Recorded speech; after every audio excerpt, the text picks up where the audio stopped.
ब्रज एक ऐसी भूमि है जहां पर भगवान श्री कृष्ण की भक्ति हिंदुओं के अलावा मुस्लिम और कई अन्य धर्म के लोगों ने की है। इन्हीं में से एक नाम है राया क्षेत्र के रहने वाले सत्तार अहमद का, जिन्हें प्यार से लोग कवि के तौर पर चाचा उदयवानी कहते हैं।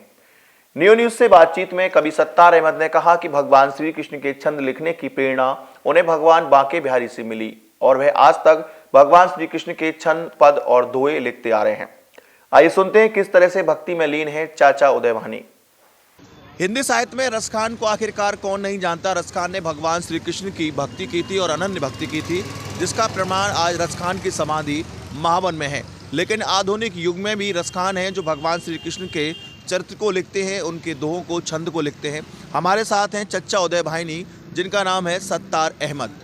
ये अलीगढ़ बॉर्डर के गाँव के रहने वाले उदयवानी जो गाँव है वहाँ पर रहते हैं और अब तक करीब 25 किताबें लिख चुके हैं भगवान श्री कृष्ण के छंद के ऊपर। आइए इनसे बातचीत करते हैं कि आखिरकार भगवान श्री कृष्ण को लेकर के भक्ति और छंद लिखने का मन में विचार कैसे आया। क्या नाम लिखते हैं आप अपना पूरा? जी सर, मेरा पूरा नाम तो सत्तार अहमद है जी।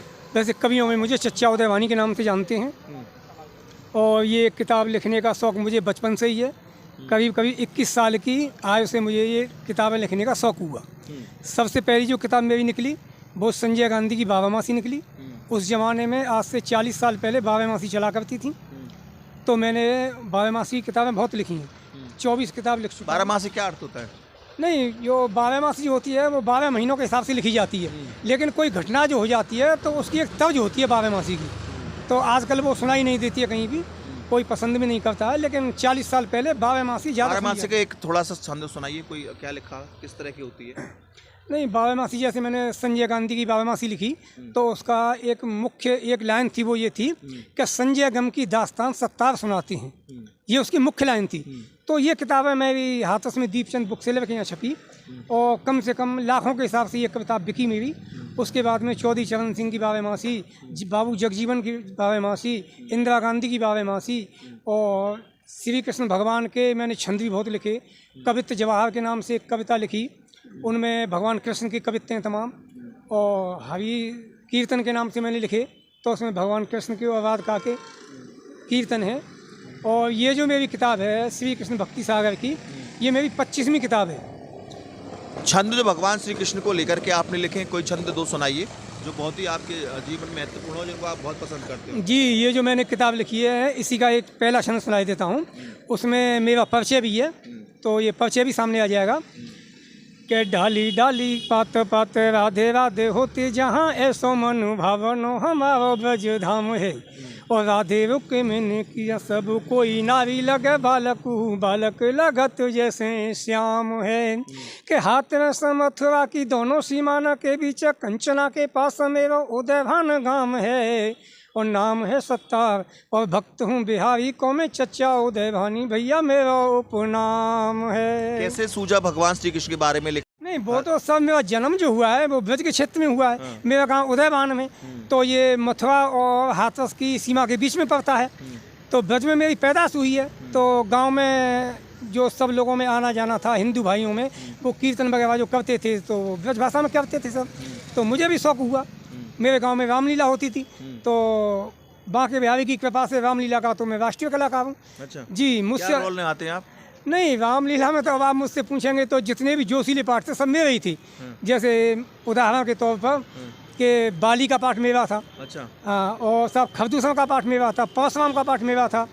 और जी, और अंगद का पाठ बाली और परशुराम के एक एक कोई पाठ, ऐसा पाठ सुनाइए जो आपको बहुत याद कर रहा हो अपनी लीला। मैं सुनाता हूँ कि अपने पिताजी से रावण से क्या संवाद करता था कि क्या बात पिताजी बतलाओ और किस कारण मुझे बुलाया है। क्या चिंता व्यापी है तुमको, किस गम ने आज दबाया है। गर हुक्म करो तो अहो तात, गर हुक्म करो तो अहो तात, दुनिया को धूल मिला दूं मैं और तीनों लोकों में एक साथ बात हाहाकार मचा दूं मैं। ये रावण ने कहा था अपने पिता से। ये मेघनाथ जी ने कहा था, अपने पिता रावण से। हाँ। उसके बाद भगवान श्री कृष्ण की भक्ति को लेकर के आप रासलीला में, रामलीला में बनते रहे, तो अंदर से भावना जागृत, भगवान श्री कृष्ण के प्रति प्रेम हुआ। जी, आधुनिक रसखान आपको कहा जाता है, कलयुग का रसखान कहा जाता है। जी सर। कैसे नाम की उपाधि आपको? तो ये सब मुझे इसलिए कहा जाता है कि मैं भगवान कृष्ण के और छंद लिखता हूँ। सबसे पहले इसकी एक बता देता हूँ कि ये मेरा नाम क्यों पड़ा और मुझे एक शौक़ कैसे पड़ा ये छंद लिखने का। कि सबसे पहले बांके बिहारी के मंदिर में दर्शन करने के लिए आया अपने गांव वालों के साथ में। तो गांव वाले बोले चचा तुम भी दर्शन कर लो, तो मैं चलो मैं भी कर लेता हूँ। तो मुझे ऐसा लगा जब मैंने भगवान की मूर्ति को ध्यान से देखा तो मेरे दिल के अंदर एक भाव पैदा हुआ और मैंने मनी मन भगवान से कहा कि हे बांके बिहारी, अगर तेरे अंदर कोई शक्ति है तो मुझे एक कोई चमत्कार दिखा। तो बांके बिहारी ने मुझे क्या चमत्कार दिखाया कि जैसे ही मैंने टकटकी लगाकर उनकी तरफ देखा मूर्ति की तरफ, तो मैं क्या देखता हूँ कि जैसे महाभारत में और भगवान कृष्ण जी ने अर्जुन को अपना विराट रूप दिखाया था, उसी तरह से मुझे भगवान का विराट रूप नजर आने लगा। और एक ही मूर्ति के अंदर मुझे ऐसा लगा कि 3300 कोटि देवताओं के दर्शन मुझे एक ही मूर्ति के अंदर होने लगे। ऐसी भावना पैदा कर कि मैं तेरे गुणगान जो ब्रज भाषा में अपने छंदों के माध्यम से करूं।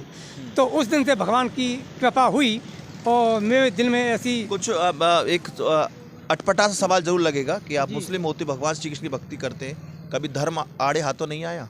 नहीं, ऐसा तो सर मैं गांव का रहने वाला हूं। मेरे गांव में तमाम हिंदू भाइयों से मेरे संबंध थे। तो अब मैं अलीगढ़ में रहने लगा हूं, लेकिन कोई मेरा भाई मुसलमान भाई मुझसे ये नहीं कहता है कि चचा ऐसे छंद भगवान कृष्ण क्यों लिखती हो तुम, क्यों फतवे जारी हो जाते हैं ना? नहीं, फतवे जारी सब कैसे हो जाएंगे? फतवा जारी होगा तो सबसे पहले सलमान खान के ऊपर होना चाहिए, शाहरुख खान के ऊपर होना चाहिए। वो तो भगवान कृष्ण का रूप भी बना लेते हैं, राम का रूप भी बना लेते हैं, तो उनके ऊपर क्यों नहीं होता है? हम जैसे छोटे आदमी के ऊपर क्यों होगा फतवा जारी? और फतवा होगा तो ये तो बांके बिहारी का भक्त है, कभी फतवाओं की चिंता नहीं करता है, ना आज तक चिंता की और ना आज तक कोई चिंता करेगा। आगे भी लिखते रहेंगे? आगे लिखता रहूँगा। बांके बिहारी की जब तक मेरे ऊपर कृपा रहेगी, तो उसकी जब तक मेरे ऊपर कृपा बनी रहेगी मैं लिखता रहूँगा। और मैं किसी से डरने वाला नहीं हूँ, न मुझे किसी आतंकवादी का डर लगता है, न किसी का मुझे डर लगता है। जो मेरे दिल में भावना है वो अपनी भावनाओं को मैं छंदों के माध्यम से और सबके सामने लाता रहूँगा। ये मेरी दिल की इच्छा है। ये थे चचा उदय वानी। देखिए, भगवान श्री कृष्ण बिहारी जी की जो भक्ति होती है अपने आप में शक्ति देती है। इसी के साथ साथ खुदा हो या ईश्वर या हो भगवान या कोई अन्य धर्म के भगवान हो, सभी एक हैं। यानी खुदा एक है, भगवान एक है, ईश्वर एक है, सबका मालिक एक है, ये कहा जाता है। और ये कहा जाता है सच में कि ब्रज ऐसी भूमि है जहाँ पर आने के लिए बड़े बड़े देवता तक तरसते हैं।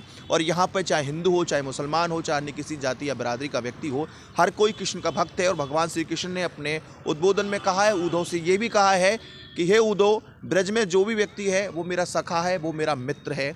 सखा और मित्र केवल भगवान श्री कृष्ण ने ब्रजवासियों को कहा है, अन्य किसी को सखा या मित्र कभी नहीं कहा। भगवान श्री कृष्ण ने अपने ये भी उद्धव से कहा था कि यदि ब्रज में किसी को अधिकार मुझे गारी देने का है, गारी, तो वो सिर्फ ब्रजवासियों को है और ब्रजवासियों के अलावा किसी को नहीं है। तभी भी आपने देखा होगा कि भगवान श्री कृष्ण को उनके यार मित्र कान्हा कहते थे, कारे कहते थे, सांवरे कहते थे और कन्हैया कहते थे, कुछ भी कहते थे, लेकिन भगवान श्री कृष्ण कभी बुरा नहीं मानते थे।